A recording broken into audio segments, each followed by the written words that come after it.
Hello बच्चों, कैसे हो आप सब। हम लोग क्लास 9th का केमिस्ट्री का फर्स्ट चैप्टर मैटर और सराउंडिंग पढ़ रहे हैं। इसमें हम लोग एक क्लास हम लोगों का हो चुका है। हम लोग मैटर्स के बारे में जान चुके हैं। मैटर्स पार्टिकल्स से बने हुए हैं, यह सब जान चुके हैं। कैरेक्टरिस्टिक ऑफ पार्टिकल्स हम लोग पढ़ चुके हैं। और हम लोग इस वीडियो में हम लोग पढ़ेंगे कि मैटर्स को कैसे क्लासिफाई करते हैं और सॉलिड लिक्विड गैस का क्या डिफरेंस है, क्या प्रॉपर्टीज है, सॉलिड लिक्विड गैस का क्या क्या प्रॉपर्टीज है, वह सभी ये सभी हम इस चैप्टर में पढ़ेंगे। तो सबसे पहले देखिए क्लासिफिकेशन ऑफ मैटर। क्लासिफिकेशन यानी उसका डिवीजन किसका करना है, मैटर का क्लासिफिकेशन। ऐसे तो हम लोग मैटर को बहुत सारे अलग अलग क्राइटेरिया द्वारा क्लासिफाई कर सकते हैं। तो एक क्लासिफिकेशन देखिए, मैटर तो मतलब anything present in our surrounding which occupy a space having some mass of a resistance force and can be perceived by our sense or called as matter। तो मैटर में भी आइदर लिविंग और non living, तो matter में भी either living और non living. तो हम लोग केमिस्ट्री में नॉन लिविंग मैटर्स के बारे में पढ़ेंगे। तो हम लोग मैटर को जो क्लासिफाई करेंगे, मैटर को यहाँ केमिस्ट्री जो क्लासिफाई करेंगे वो on the basis of physical and chemical property, on the basis of physical and chemical properties, on the basis of physical and chemical properties. Chemical और फिजिकल प्रॉपर्टीज के आधार पर हम लोग मैटर्स को क्लासिफाई करेंगे। तो फिजिकल प्रॉपर्टीज के आधार पर हम लोग मैटर्स को 3 पार्ट में क्लासिफाई करते हैं, solid, liquid and gases. Solid, liquid and gases. Matter को हम लोग उसके फिजिकल प्रॉपर्टीज के आधार पर 3 पार्ट में क्लासिफाई करते हैं, solid, liquid and gases. These are called as states of matter. These are called as states of matter. यह 3 जो है मैटर्स का स्टेट है। हम लोग 2 स्टेट मैटर का और भी पढ़ेंगे, प्लाज्मा स्टेट और बोस-आइंस्टीन कंडेंसेट स्टेट। और केमिकल प्रॉपर्टीज के आधार पर हम लोग मैटर को क्लासिफाई कर सकते हैं, elements, compound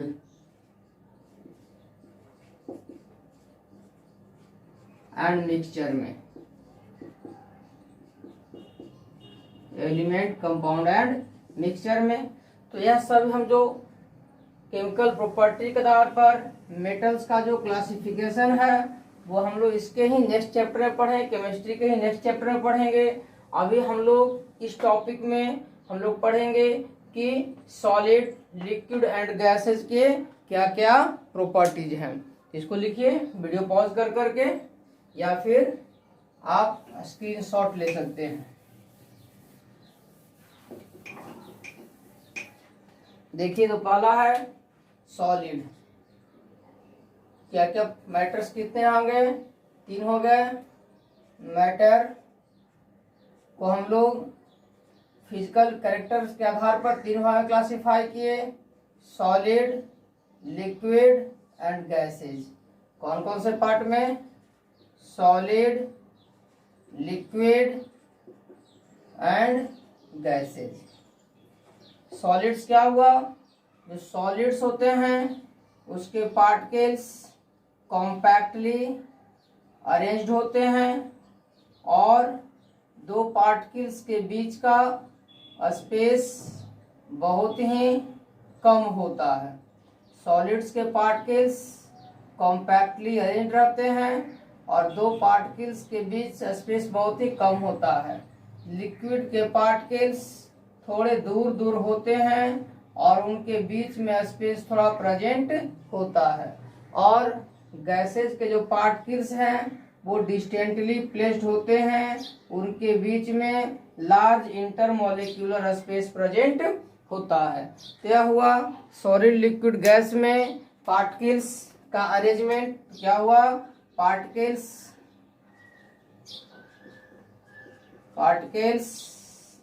are compactly arranged. Particles कैसे होते हैं सॉलिड में? कॉम्पैक्टली अरेंज्ड होते हैं and very less intermolecular space, very less intermolecular space. Intermolecular space जो होता है वो पार्टिकल्स के बीच में बहुत ही कम होते हैं। लिक्विड में देखिए particles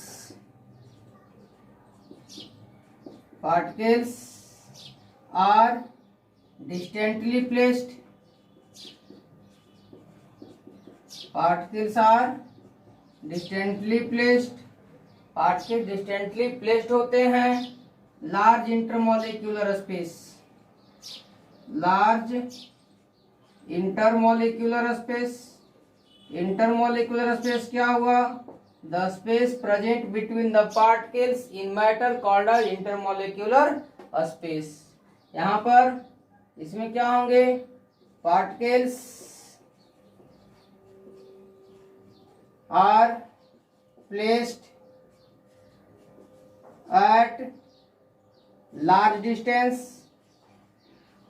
at large distance, very large intermolecular space, very large intermolecular space, very large intermolecular space। Intermolecular space जो है वो वेरी लार्ज होते हैं। अब हम लोग एक एक करके सॉलिड लिक्विड और गैस का प्रॉपर्टीज का डिटेल से स्टडी करेंगे।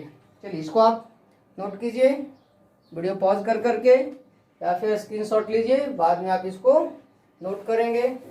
कॉपी में सारे को नोट्स करना है, सारे नोट्स को कंप्लीट करना है और कंप्लीट करने के बाद सारे अपने अपने कॉपी को दिखलाएंगे। चलिए हम देखेंगे सॉलिड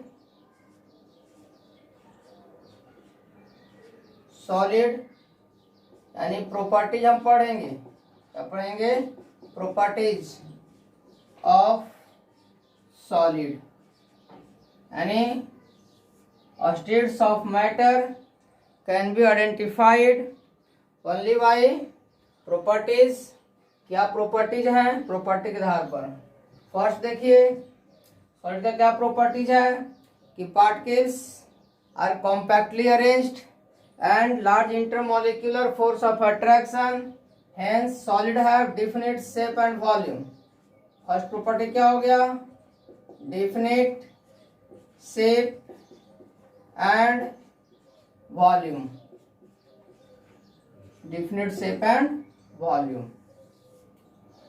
देखिए solids have definite shape and volume. Solid के शेप भी डिफिनिट होते हैं और वॉल्यूम भी डिफिनिट होते हैं। क्यों होते हैं? बिकॉज देखिए particles are compactly arranged, because particles are compactly arranged and there occurs very less intermolecular space between the particles, very less intermolecular space between the particles and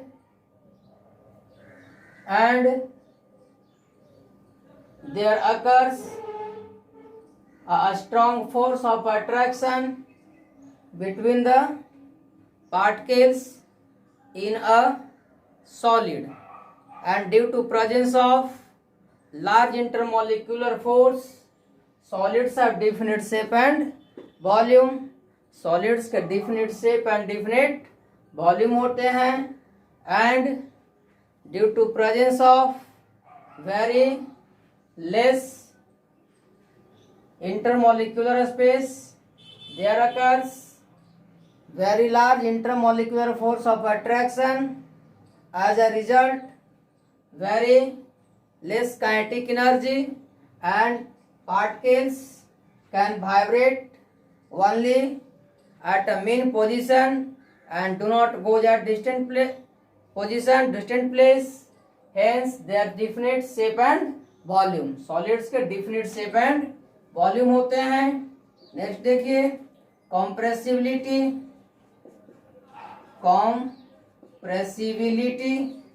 यानी उसको हम लोग कंप्रेस कर सकते हैं या नहीं. लिखिए solids can not be compressed easily. Solids can not be compressed easily. Solid को हम लोग कंप्रेस नहीं कर सकते हैं. Why? Because there occurs very less intermolecular space and as a result particles cannot be compressed. बहुत ही कम इंटरमोलिकुलर स्पेस प्रेजेंट है, इस कारण पार्टिकल को हम लोग कंप्रेस्ड नहीं कर सकते हैं. लेकिन देखिए स्पंज, जो स्पंज है it can be compressed due to presence of can be compressed due to presence of air cavities. Air cavities present होने के वजह से स्पंज को हम लोग क्या कर सकते हैं, एट ए सर्टेन एक्सटेंट तक हम लोग कंप्रेस कर सकते हैं. क्लियर है ना? तो solids cannot be compressed easily. Next क्या प्रॉपर्टी है? डेंसिटी.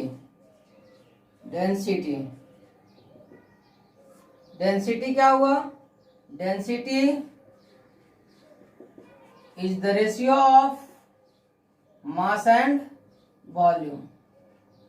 रेशियो मास और वॉल्यूम का रेशियो है, तो डेंसिटी क्या होगा? सॉलिड्स का डेंसिटी क्या होगा? High density. Solids have high density. क्यों होगा? क्योंकि एक डेफिनिट वॉल्यूम में large number of particles present रहेंगे, जिसके कारण इनका मास ज्यादा होगा. तो मास और वॉल्यूम का रेशियो ज्यादा होने की वजह से सॉलिड्स का डेंसिटी क्या होगा? ज्यादा होगा. नहीं, मास और वॉल्यूम के रेशियो यानी स्मॉल वॉल्यूम में large number of particles present होने की वजह से उनके वॉल्यूम क्या, उनका डेंसिटी क्या होगा? ज्यादा होगा. तो सॉलिड्स के डेंसिटी क्या होते हैं? ज्यादा होते हैं. और क्या प्रॉपर्टीज है? नेक्स्ट प्रॉपर्टी लिखिए. सॉलिड का नेक्स्ट प्रॉपर्टी,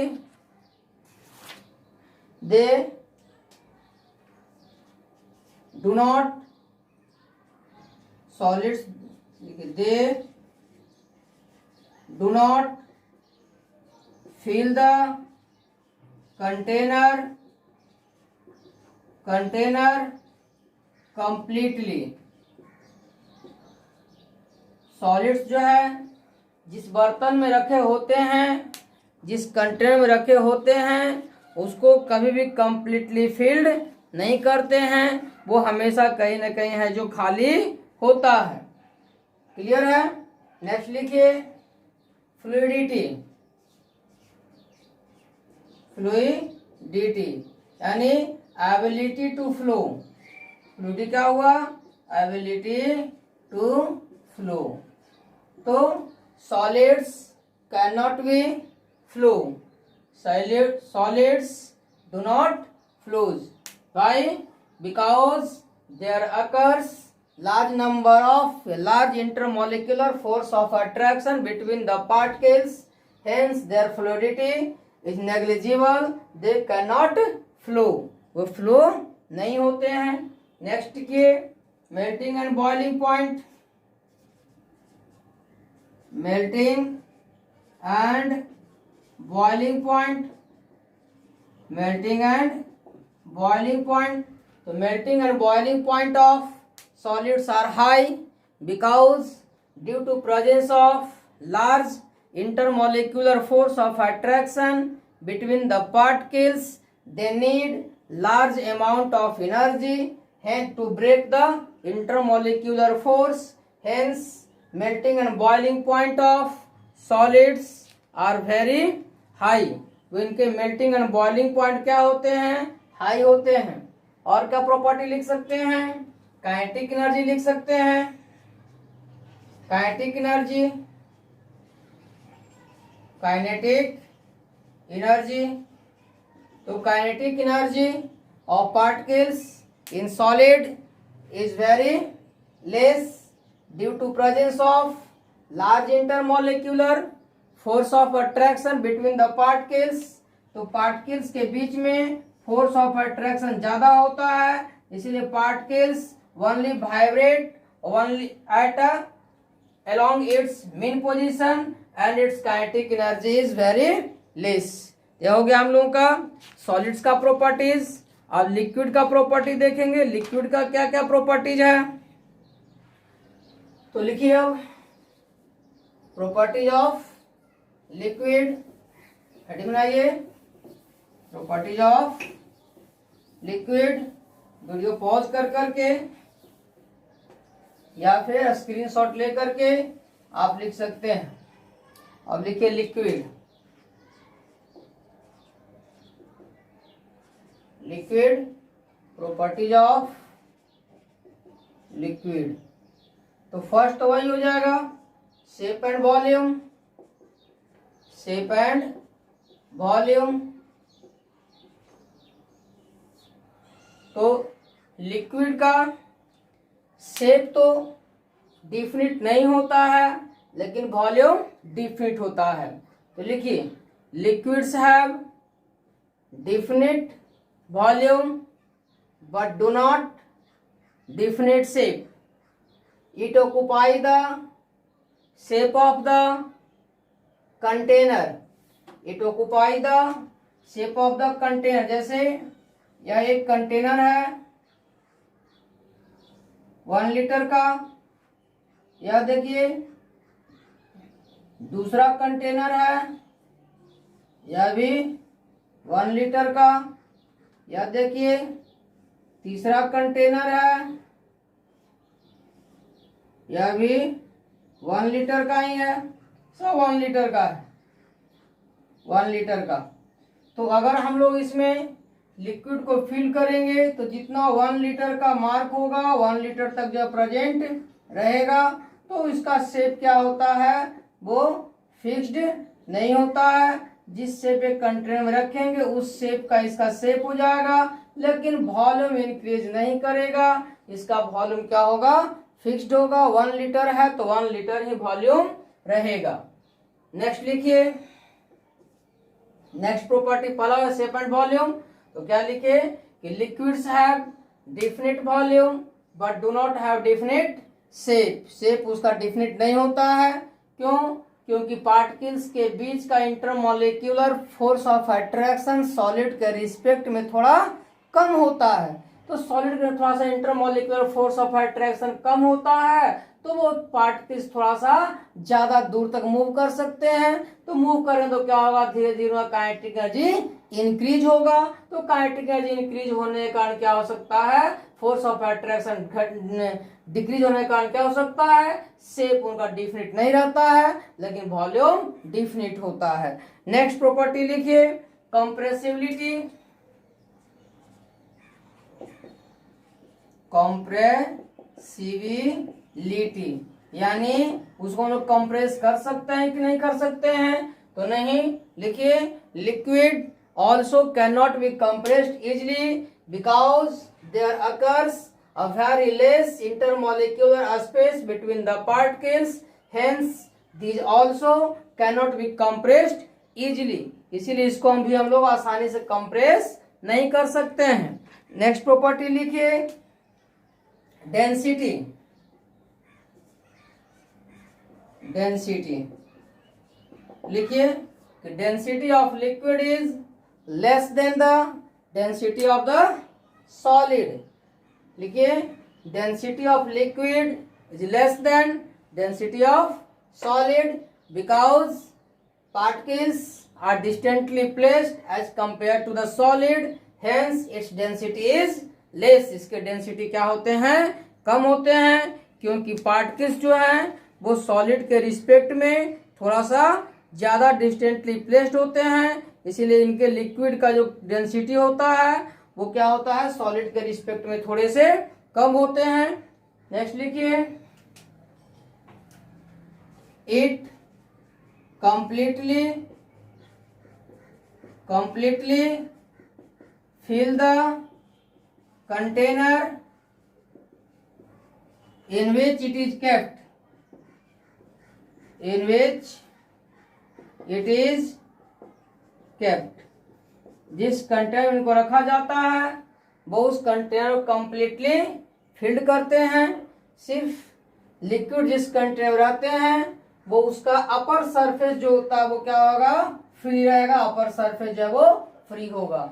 लेकिन सॉलिड को जिस कंटेनर में रखेंगे तो उसके सभी सरफेस जो हैं वो सभी फेस जो है उसके फ्री होंगे, लेकिन लिक्विड में सिर्फ अपर सरफेस जो है वो फ्री होगा, है ना, अपर सरफेस जो है सिर्फ फ्री होगा, जबकि लिक्विड में जो है सॉलिड में सभी सरफेस जो होता है वो फ्री होते हैं।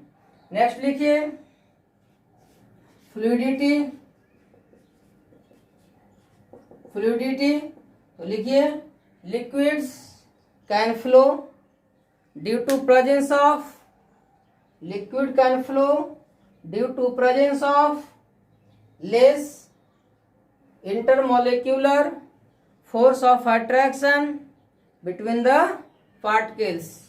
क्या लिखे, लिखिए फिर से, liquid can flow due to presence of less intermolecular force of attraction between the particles। Next लिखिए melting and boiling point, melting and boiling point तो इनके बीच का फोर्स ऑफ अट्रैक्शन सॉलिड के रिस्पेक्ट में कम होता है, इसीलिए इनका मेल्टिंग पॉइंट और बॉइलिंग पॉइंट सॉलिड के रिस्पेक्ट में थोड़ा कम होगा। जैसे देखिए वाटर है, वाटर है तो वाटर का कितना होता है बॉइलिंग पॉइंट 100 डिग्री सेल्सियस। उसी तरह से इथेनॉल है, इथेनॉल है कितना होता है 70 degree Celsius.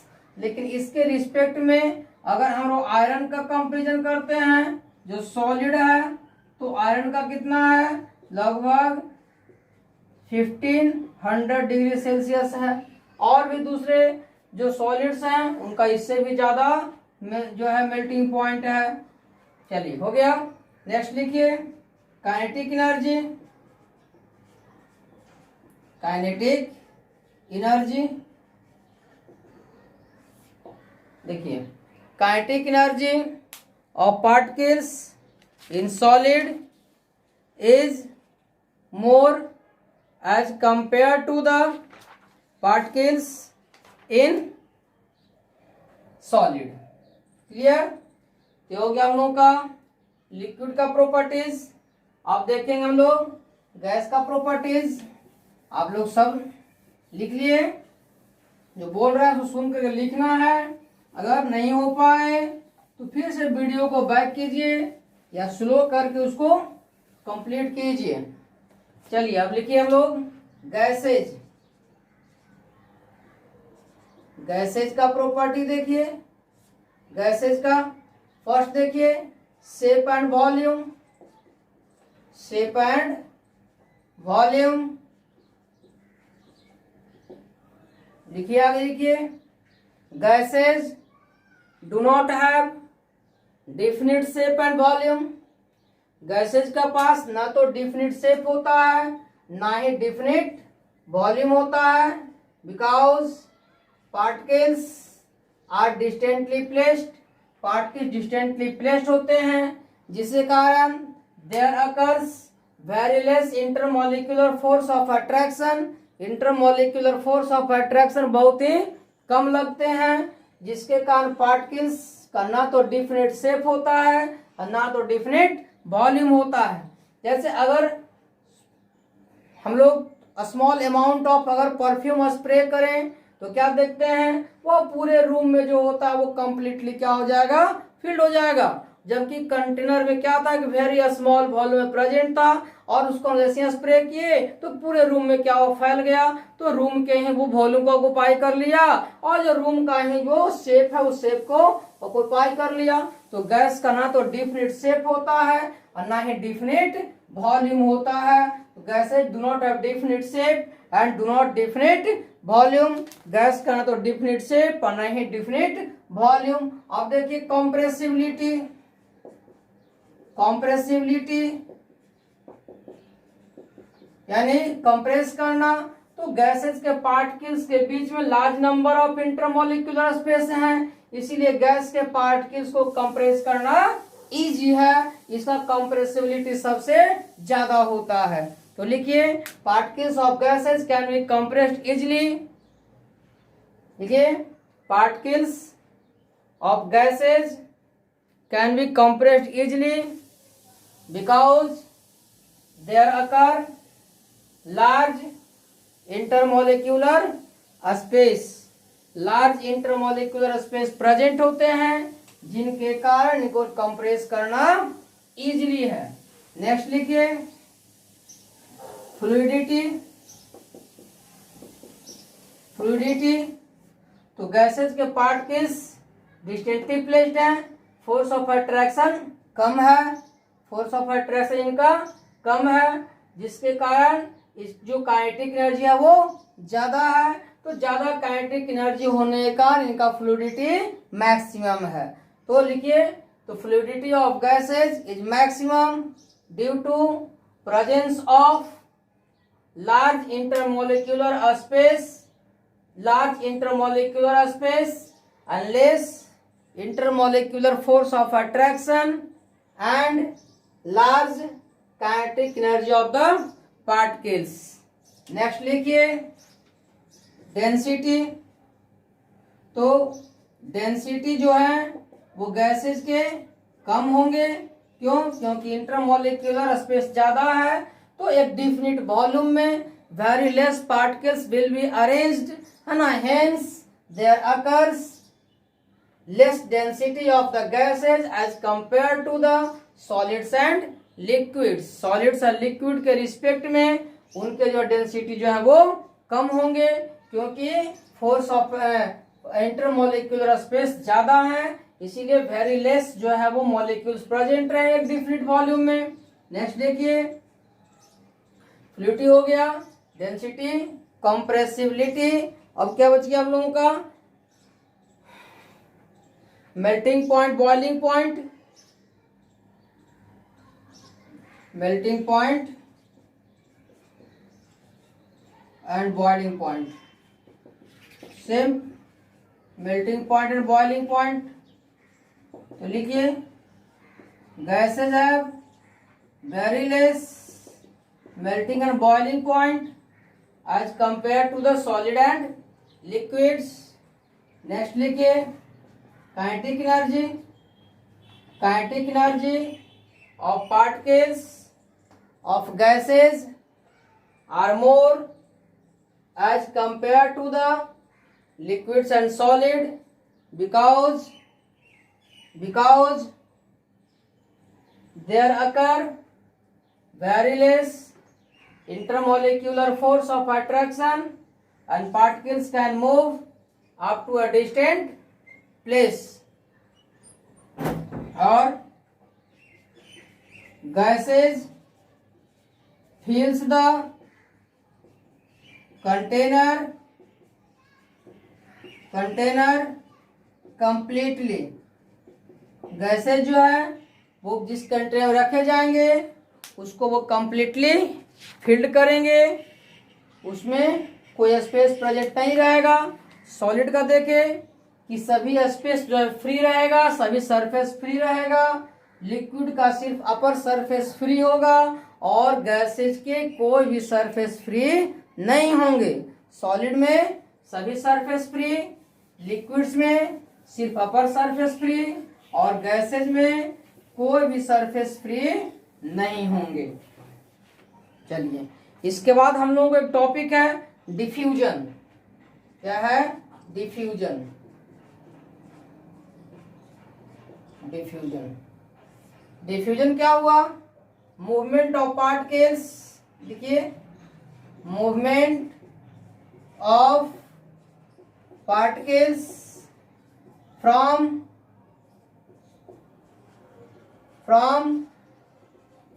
a region of lower to from a region of higher to lower concentration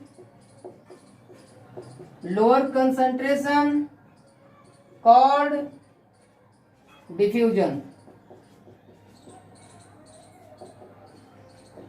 क्या हुआ? Movement of particles from a region of higher to lower concentration is called as diffusion. Higher से lower concentration की तरफ जो particles के movement होते हैं वो क्या कहलाएंगे? डिफ्यूजन कहलाएंगे। पार्टिकल्स जो है, पार्टिकल्स में भी सॉलिड भी हो सकता है, लिक्विड भी और गैस भी हो सकता है।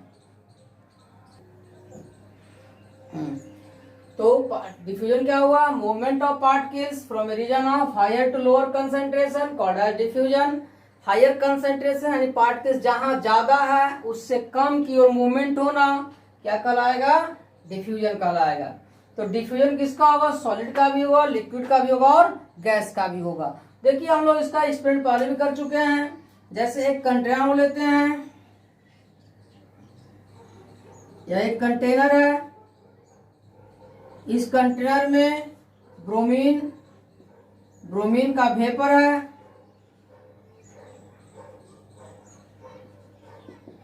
ब्रोमीन गैस प्रेजेंट है। यह कैसा होता है? रेडिश ब्राउन कलर का होता है।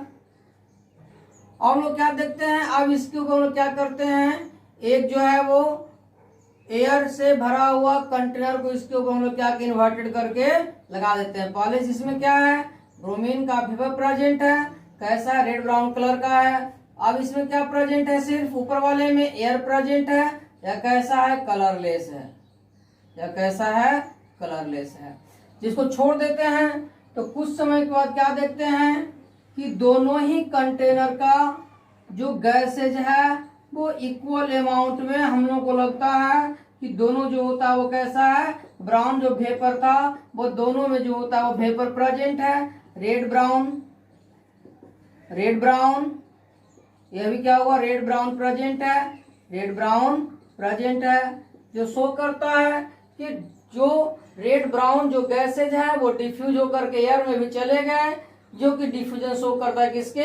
गैस के मॉलिक्यूल्स का डिफ्यूजन शो करता है। या फिर हम लोग आसानी देख सकते हैं, मैं थोड़ा सा परफ्यूम आप स्प्रे किए तो क्या देखते हैं, पूरे ही रूम में जो होता है वो क्विकली जो होता है वो स्प्रेड कर जाता है, फैल जाता है। यह हो गया डिफ्यूजन इन द गैसेज।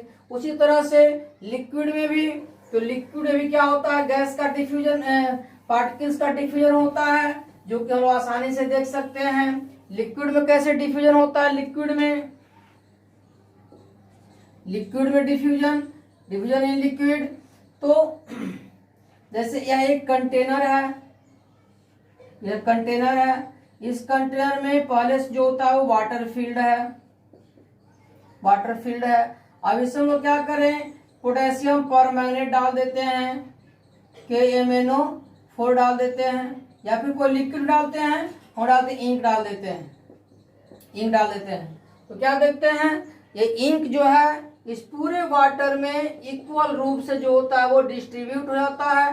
तो क्यों डिस्ट्रीब्यूट हुआ कि जो इंक जो है वो वाटर में दोनों ही क्या है? लिक्विड है, और इसके पार्टिकल्स क्या है? मोशन में है, जिसके कारण क्या हुआ, जो हायर कंसंट्रेशन जहां ज्यादा इंक था वहां से कम की ओर क्या हो गया, उसका मूवमेंट हो गया, उसका डिफ्यूजन हो गया। इस तरह देखते हैं कि लिक्विड्स का भी जो होता है वो आसानी से डिफ्यूजन होता है।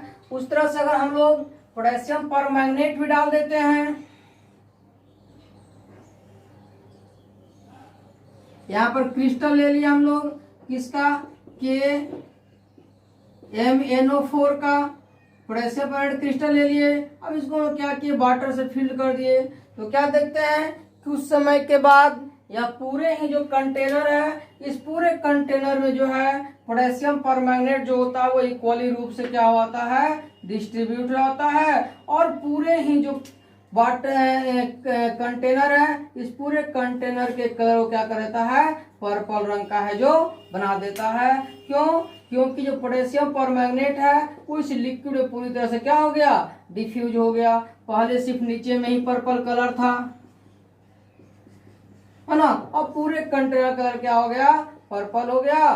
क्यों? क्योंकि पूरे कंटेनर में जो है वो पोटेशियम परमैंगनेट का पार्टिकल्स इक्वल रूप से क्या हो गया, डिस्ट्रीब्यूट हो गया। उसी तरह से सॉलिड्स में भी डिफ्यूजन होता है। सॉलिड के पार्टिकल्स भी क्या होते हैं, डिफ्यूज होते हैं, लेकिन उनका डिफ्यूजन का रेट लिक्विड, गैस और लिक्विड के रिस्पेक्ट में बहुत ही कम होता है। सॉलिड्स के पार्टिकल्स भी डिफ्यूज होते हैं। तो देखते हैं कि अगर हम लोगों को एक कंटेनर लिए, ठीक है, अब इस कंटेनर में हम लोग शुगर का क्रिस्टल रख दिए, शुगर डाल दिए, ऐसे पानी से फिल्ड कर दिए। अब इसको थोड़ा सा भी हम स्टार नहीं करेंगे, हिलाएंगे डुलाएंगे नहीं, तो क्या देखेंगे कि यह शुगर का पार्ट जो होता है इस पूरे कंटेनर में इक्वली रूप से क्या हो गया, डिस्ट्रीब्यूट हो गया। इक्वली रूप से क्या हो गया, डिस्ट्रीब्यूट हो गया। और जितना शुगर यहाँ मीठा रहेगा उतना यहाँ भी मीठा रहेगा, तो क्या हुआ, यह पार्टिकल्स आसानी से डिस्ट्रीब्यूट हो गया। उसी तरह से अगर हम देखते हैं कि दो मेटल ऑब्जेक्ट है, दोनों मेटल ऑब्जेक्ट को हम लोग कुछ समय के लिए यानी 2 4 5 10 साल जो सटा करके रख देते हैं, तो क्या देखते हैं कि उनके बीच का जो पार्टिकल्स जो होता है वो मूव करते हुए एक दूसरे में इम्बेडेड हो गए, जिसके कारण उनको जो है सेपरेट करना बहुत ही मुश्किल होता है। तो क्या होगा, क्योंकि पार्टिकल्स आपस में क्या हो गए, डिफ्यूज हो गए, जिसके कारण वो एक दूसरे से सट गए। इसीलिए जो होता है इनको जो होता है वो मुश्किल से थोड़ा सा हम लोग सेपरेट कर पाते हैं। अब देखिए कुछ फैक्टर्स जो डिफ्यूजन के रेट को क्या करेगा, अफेक्ट करेगा। Factors affecting rate of diffusion, factors affecting rate of diffusion. कौन कौन सा फैक्टर डिफ्यूजन के रेट को अफेक्ट करेगा? तो पहला क्या है, kinetic energy. Kinetic energy heat का, ये हीट। तो ऑन इंक्रीजिंग हीट लिखिए, on increasing heat rate of diffusion, rate of diffusion increases. Heat बढ़ाने से डिफ्यूजन रेट बढ़ जाता है। क्यों बढ़ जाता है? क्योंकि उसके मॉलिक्यूल से काइनेटिक एनर्जी बढ़ जाते हैं, जिससे कारण जल्दी डिफ्यूज होता है। जैसे example, smell of hot sizzling food, जो गर्म भोजन होते हैं, reaches to us rapidly, reaches to us rapidly.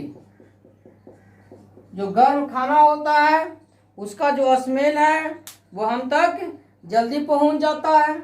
उस तरह देखिए, fragrance of incense smell, incense stick, fragrance of incense stick, जो इंसेंस स्टिक है उनका फ्रेग्रेंस जो होता है वो जल्दी पहुंचता है, यानी काइनेटिक एनर्जी उनका ज्यादा है क्योंकि उनका टेम्परेचर ज्यादा है। दूसरा देखिए, मास नहीं, तो मास बढ़ने से डिफ्यूजन का रेट घटता है। मास बढ़ने से डिफ्यूजन का रेट घटता है। On increasing mass rate of diffusion decreases. Mass बढ़ने से डिफ्यूजन का रेट घटता है, तो जो लाइटर गैस होंगे, हल्के जो गैस होंगे उनका डिफ्यूजन ज्यादा होगा, और जो भारी गैस होंगे उनका डिफ्यूजन कम होगा। लाइटर गैस का डिफ्यूजन ज्यादा होगा, जल्दी होगा, और हैवी गैस का डिफ्यूजन कम होगा, देरी से होगा। और क्या क्या फैक्टर्स है? Surface area, surface area, surface area बढ़ा देने से डिफ्यूजन का रेट बढ़ जाता है। देखते हैं जब हम लोग कपड़ा सुखाने डालते हैं उसको फैला देते हैं तो क्या होता है, डिफ्यूजन का रेट है जो बढ़ जाता है। कपड़ा जल्दी जल्दी जो वाटर वेपोरेट होता है तो उसका डिफ्यूजन का रेट जो है वो बढ़ जाता है। फिर विंड स्पीड बढ़ाता है, फिर डिफ्यूजन का रेट है जो बढ़ जाएगा। तो ऐसे कुछ फैक्टर्स हैं जो डिफ्यूजन के रेट को अफेक्ट करते हैं। तो हम लोग क्या क्या पढ़ लिए? हम लोग पढ़ लिए सॉलिड्स के प्रॉपर्टी, लिक्विड्स के प्रॉपर्टी, गैस के प्रॉपर्टीज, और पढ़ लिए diffusion and factors affecting rate of diffusion. धन्यवाद।